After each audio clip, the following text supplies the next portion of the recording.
Olá pessoal, tudo bem com vocês? Meu nome é Carla e por aqui nesse canal eu compartilho um pouquinho das minhas leituras.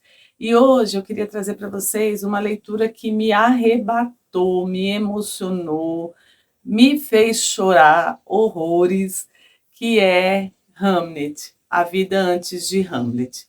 Gente, que livro lindo, que escrita, que trabalho primoroso da autora. Que coisa linda. Esse livro estava parado aqui na minha estante mais ou menos uns 4 anos. Eu comprei ele depois de ter visto uma resenha da Tati Feltrin e fiquei encantada, né, com a resenha dela, como sempre, as resenhas dela são maravilhosas e fiquei muito curiosa e comprei. Só que é aquilo, né, a gente fica curioso, compra o livro, põe na estante e o livro fica. E foi o que aconteceu com esse livro aqui. Então eu coloquei ele nos 12 livros para 2026 e no mês de fevereiro era a minha vez de indicar o livro para o Clube do Livro das Professoras, que eu já comentei aqui com vocês. E eu pensei, falei, vou indicar esse livro, aproveitar que tá o filme aí no cinema, tá um burburinho bem, né, grande, o filme indicado a várias categorias do Oscar. Eu falei, vou colocar para ler com as meninas e ver qual é. E que grata surpresa, que coisa linda. Esse livro acabou comigo, mas da melhor forma que um livro pode acabar com a gente. Então, essa edição aqui é da Intrínseca, ele tem tradução da Regina Lira, e o que a gente vai ter aqui? A autora, Maggie O'Farrell, ela vai pegar vários fatos da vida de Shakespeare. A gente sabe que a vida de Shakespeare tem pouquíssimo documentos históricos que comprovam muitas coisas sobre a vida dele, mas ela encontrou em documentos históricos o casamento dele, né, a certidão de casamento. Então, o Shakespeare casou com Anne Hathaway, mas aqui no livro a personagem recebe o nome de Agnes. E a autora vai explicar lá no epílogo que ela teve contato com o testamento do pai da Anne Hathaway, e no testamento o pai se refere a ela como Agnes. Então ela optou por este nome para colocar como personagem aqui na história. E Shakespeare teve 3 filhos, 2 meninas e um menino, um casal de gêmeos, e o menino então teria se chamado Hamlet. Documento acerca desse menino só tem a certidão de nascimento e a certidão de óbito. Então sabe-se que essa criança faleceu aos 11 anos. E a autora, a partir desses dados, ela vai construir essa ficção baseada na vida do autor. E é interessante, porque em momento algum ele é nomeado aqui no livro. Em momento algum a gente tem o nome Shakespeare. Ele é sempre o filho, o pai, o marido, o irmão, o teatrólogo, o ator, mas nunca ele não é nomeado como Shakespeare, mas a gente entende que é ele. E aqui a gente vai ter, então, o livro ele é dividido em capítulos onde a história está acontecendo e o passado. Então, ele fica entre passado e presente, e a gente, então, vai vendo como foi que Shakespeare conheceu Agnes, como foi o início do relacionamento dos dois e a vida que eles tiveram juntos. Eles ficaram muito tempo separados, porque em um determinado momento ele vai para Londres e ela fica em Stratford com as crianças. Então ele visita, né, a família 2, 3 vezes por ano. Então vai ser um casamento meio que distante. Mas vamos lá, como é que essa história começa, né? Então a gente tem no primeiro capítulo o Hamlet, esse menino, ele está em casa sozinho com a irmã, sua gêmea, a Judith, e ela passa mal e fica acamada. E ele procura pela mãe, não encontra, procura o avô e a avó, não encontra, nenhum adulto está por perto, e ele não dá conta de cuidar dela sozinho. Ele vê que ela está com muita febre, ele observa que ela tem caroços no pescoço, e ele fica desesperado e resolve, então, sozinho, procurar um médico. Então, ele vai até a casa do médico, correndo, ele estava sempre correndo, né? Uma criança de 11 anos, sempre correndo. E quando ele chega na casa do médico, a esposa atende ele. O médico não está, ele tinha saído para fazer outra consulta. E quando ele explica para a esposa do médico o que a irmã dele tem, ela entende que ela pode ter contraído a peste bubônica, então ela enxota ele de lá e diz que o marido em algum momento vai. E ele volta para casa e a menina está do mesmo jeito que ele deixou, né, deitadinha lá, e ele acaba se deitando ali, ficando, vigiando ela do jeito que pode. A relação dessas duas crianças é a coisa mais bonita que eu já li. É uma relação de gêmeos, eles eram gêmeos idênticos, eles tinham o mesmo rostinho, e eles faziam várias travessuras para enganar as pessoas. Ele colocava, ele dava o chapéu dele para ela escondia o cabelo, e aí as pessoas chamavam ela de Hamlet, então eles eram muito parecidos. E isso vai ser esse luto que tanto a mãe quanto as irmãs vão viver. Judith, ela sofre, ela tem um sofrimento muito maior, porque o relacionamento dela com ele é muito forte, né? E aí a gente tem o momento que ela narra quando Shakespeare conhece Agnes. Então ele dá aula de latim numa fazenda perto da cidade, porque o pai deve para o proprietário daquela terra, e a maneira de pagar é ele ensinando aos filhos do proprietário. E um dia ele está lá dando aula e ele vê uma moça muito bonita vindo, e ela tem um francelo, é uma espécie de falcão no braço. E ele fica encantado com aquilo. E ele vai ficar vigiando ela o tempo todo, toda vez que ele vai para lá, até que ele consegue, de fato, chegar perto dela e conversar. E a Agnes, ela é uma mulher muito diferente de tudo que ele já viu, de todas as mulheres que ele já conheceu. Ela é uma mulher que fica muito na floresta, ela conhece as plantas, ela sabe medicar através das plantas, ela tem uma relação com a natureza muito forte e ela é sensitiva. Então, quando ela o conhece, quando ela toca na mão dele, ela já sabe que ele tem muito dentro de si, que o coração dele tem muito ainda para dar. E é isso que faz com que ela se apaixone por ele. Então aí eles vão, né, se relacionar, ela vai engravidar, eles vão casar, e o pai faz uma espécie de uma edícula, né? Ele faz um puxadinho, vamos dizer assim, na casa dele e cria uma casa pequenininha para esse jovem casal. A mãe dele fica extremamente aborrecida com esse casamento, porque ela é mais velha, ele ainda é muito jovem quando eles se conhecem, mas ele está totalmente apaixonado.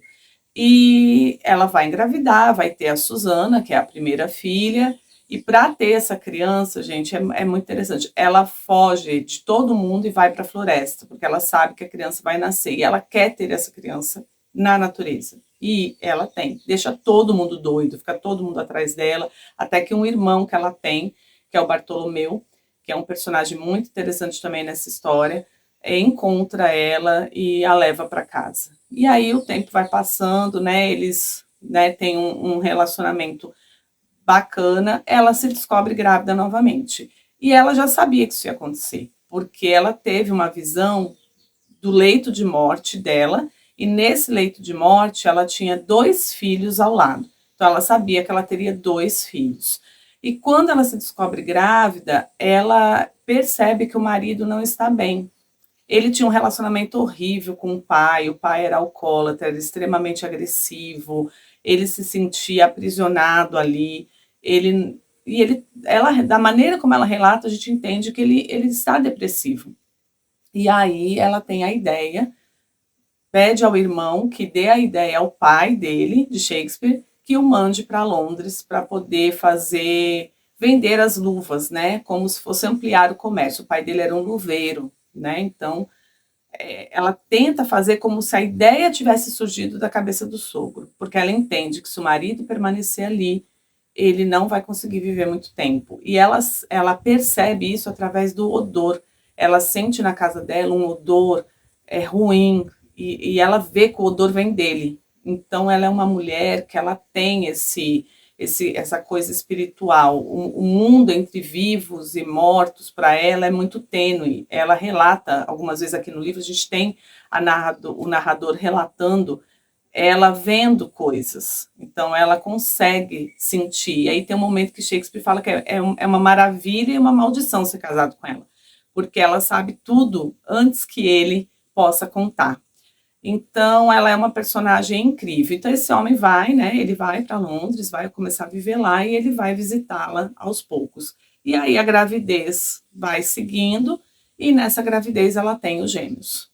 e ela não entende muito bem, aquilo está fora do que ela entendeu que ia ser, né? Que ela teria 2 filhos. Mas a vida segue, e aí no momento que a Judite adoece, a Judite era a gêmea mais fraca, né?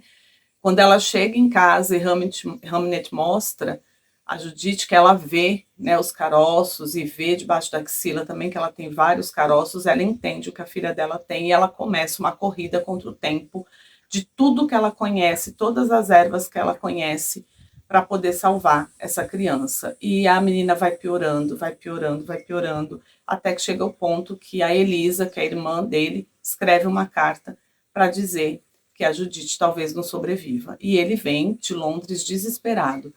E aí, eu não vou contar para vocês como acontece essa troca em que a menina se recupera e o menino acaba morrendo. Isso não é spoiler, gente. Esse menino tá na capa que ele vai morrer.